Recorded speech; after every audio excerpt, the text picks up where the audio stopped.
This is one you're going to want to watch because I am using the Godox iA32 on camera this time. I'm going to give it a fair shake this time. Last time I used it, I was trying to use it off camera with the optical slave. It was just mediocre, but the flash itself is actually pretty good. This is that little internal flip that I was telling you about where you can bounce the light. It works great. You know, I like this.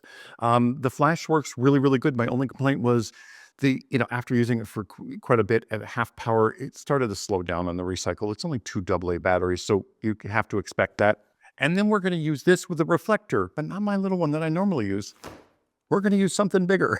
This may actually shock you. You're going to love the way this looks, I think.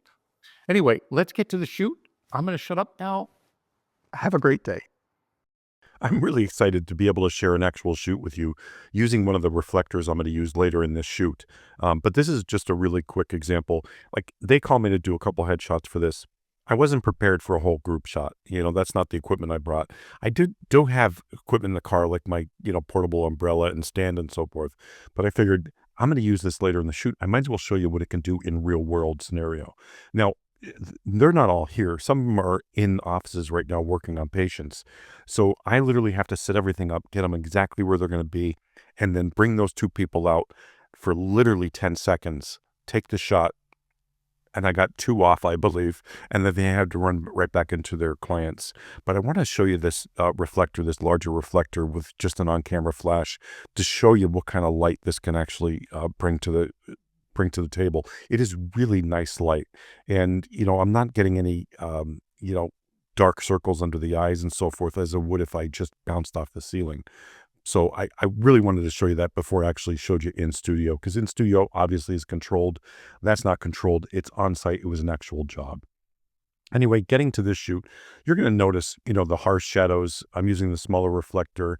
I'm not touching anything in post-processing because I want you to see the actual shadows you get from this. They're shadows. You can remove those in post-processing, or I can pull her away from the backdrop like I did here to soften them even more. And normally shadows do not bother me whatsoever unless they are like that where they're even with the subject. It just bothers me. If that shadow's not dropping down below, it doesn't look like it would be natural lighting coming from the sun. We know this is natural lighting, but the mind looks at it and goes, that's odd because it's even with her. And how often do you get an even shadow with you in real world? So that's why it looks more strange than anything. Now, horizontal shots, you're not going to have a problem because you're hiding that flash or that shadow behind her. And the flash is obviously higher than the lens. Now, using the larger reflector, it's going to save me a lot of work because, number one, I pulled her away from the backdrop more. I'm using that larger reflector, and that shadow falls off a lot quicker. And in horizontal mode, obviously, you're dropping it way behind anyway, but look at the light on the subject versus the backdrop. It's gorgeous light. It just produces beautiful light. Now, this iA32, on camera, I love it. I think it's a great little flash. And for people asking about those smaller flashes, hey, is it going to create a shadow with a longer lens? Yes, it will. But with this one, it won't because it's up higher. So it's still a small compact flash. I love that it has that internal tilt, so you can bounce the flash off the ceiling and whatever internally, but it doesn't have a card, obviously. But, using something like this, whether it's the big one or the small one, it creates beautiful, beautiful light. Now, moving her closer to the backdrop, even with that, bigger bounce card, you're still going to get a shadow. Now, I'm pressing myself here just to move that light to her right side because the arms would have caused a shadow on that left side if I had the flash on the left side. Now, just a couple more with this flash, and I'll let you go. But, this is a great little flash.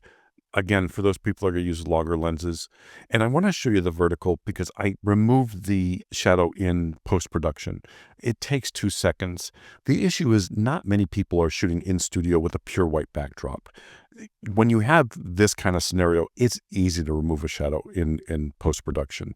But if you're shooting against, a textured wall or any kind of normal everyday wall that's not a pure white backdrop, it takes a lot more work and you're going to have to deal with it.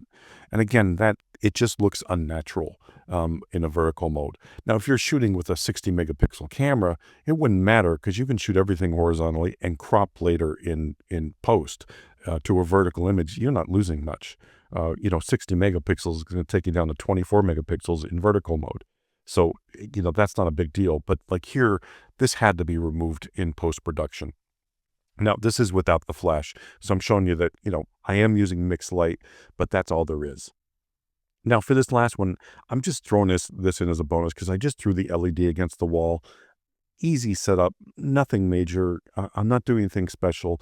I just wanted to shoot her with natural, well, I can't say natural light, but without a flash.